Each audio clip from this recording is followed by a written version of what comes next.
بن جائے، مشکل بن جائے، تکلیفیں آ جائیں تو کسی عامل کے پاس نہ جائیں، اللہ کی کتاب قرآن کے پاس آئیں۔ قرآن کی آخری 2 سورتیں ان کا نزول اسی لیے ہوا ہے، ان کی تلاوت کریں۔ قرآن کے نور کے مقابلے میں کوئی نار نہیں ٹھہر سکتی، یہ روشنی آپ کے گھروں میں بکھیر دے گا۔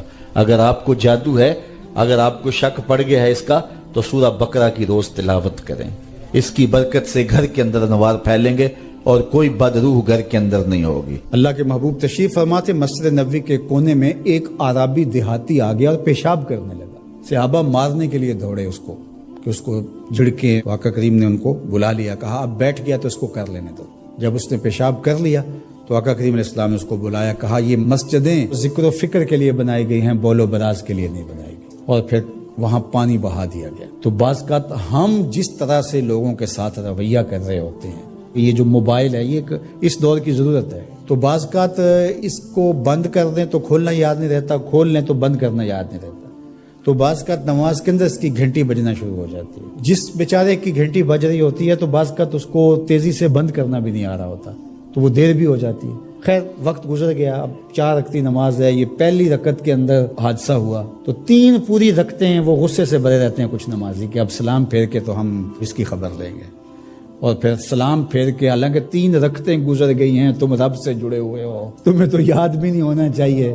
ترغیب کی آیتیں بھی آئیں، ترغیب کی آیتیں بھی آئیں، جنت کا تذکرہ بھی آیا، جہنم سے بھی ڈرایا گیا، تلاوت بھی ہوئی، تم سجدے میں بھی گرے اس کے حضور، تم رکوع میں بھی گرے، لیکن یہ نہیں بھولے کہ گھنٹی اس طرف سے بجی تھی۔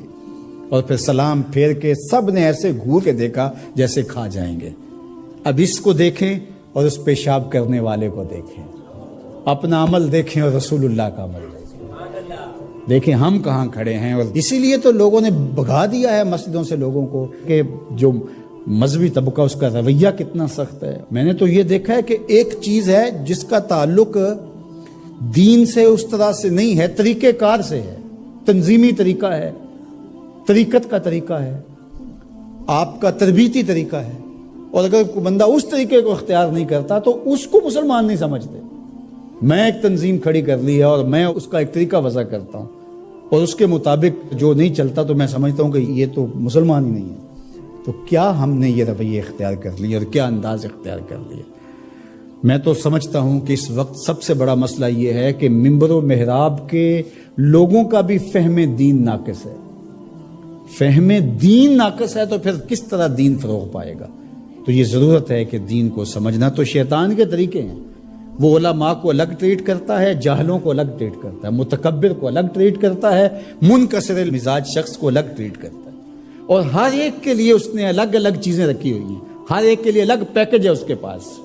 سخی کے لیے الگ ہے، سخت شخص کے لیے الگ ہے، متکبر کے لیے الگ ہے، مولوی صاحب کے لیے الگ ہے، پیر صاحب کے لیے الگ ہے، کارکن کے لیے الگ ہے، لیڈر کے لیے الگ ہے، حاکموں کے لیے الگ ہے، نمازیوں کے لیے الگ ہے، ہر ایک کے لیے الگ اس کے پاس پیکج ہے، اور اس کے ذریعے سے وہ سب کو لوٹ رہا ہے۔ یہ شیطان کے مکر ہیں، فریب ہیں۔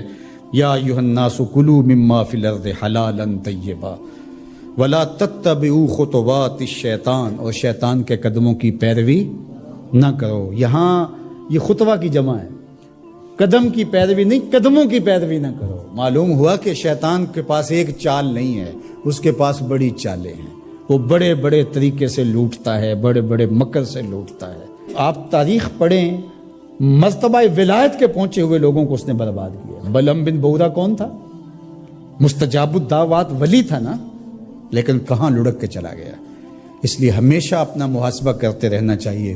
شیطان ادھر سے بھی حملہ آور ہو سکتا ہے، ادھر سے بھی ہو سکتا ہے، آگے سے بھی ہو سکتا ہے، اور اس نے اللہ کے حضور قسم کھائی تھی وَبِعِزَّتِكَ لَأُغْوِيَنَّهُمْ أَجْمَعِينَ، تیرے سامنے یہ بات قسم کر کے کہہ رہا ہوں کہ میں تیرے بندوں کو تیرے تک نہیں آنے دوں گا۔ ان کے دائیں سے آؤں گا، ان کے بائیں سے آؤں گا، آگے سے آؤں گا، پیچھے سے آؤں گا، چاروں طرف سے حملہ۔ کدھر بھاگیں گے؟ اللہ اکبر۔ ظالم 2 راستے بھول گیا، اوپر والا اور نیچے والا۔ جب بندہ دعا کے لیے ہاتھ اٹھاتا ہے یا سر سجدے میں رکھ دیتا ہے، شیطان کچھ بھی نہیں کر پاتا۔ تو یہ دائیں سے بھی آ رہا ہے، بائیں سے بھی آ رہا ہے، آگے سے بھی آ رہا ہے، پیچھے سے بھی آ رہا ہے، اور اس نے خود اللہ کے سامنے قسم کی ہے، مجھے تیری عزت کی قسم، ان بندوں کو تیرے تک نہیں آنے دوں گا، چاروں طرف سے گھیر لوں گا۔ تو یہ چومکھی لڑائی ہے شیطان کے ساتھ۔ کبھی یہ کسی طرح سے آ جاتا ہے، کبھی کسی طرح سے آ جاتا ہے، کبھی کسی طرح سے آ جاتا ہے. تو اس کے بڑے مکر و فریب اور بڑے طریقے ہیں. اللہ تعالیٰ اس کے مکر و فریب سے ہمیں محفوظ فرمائے.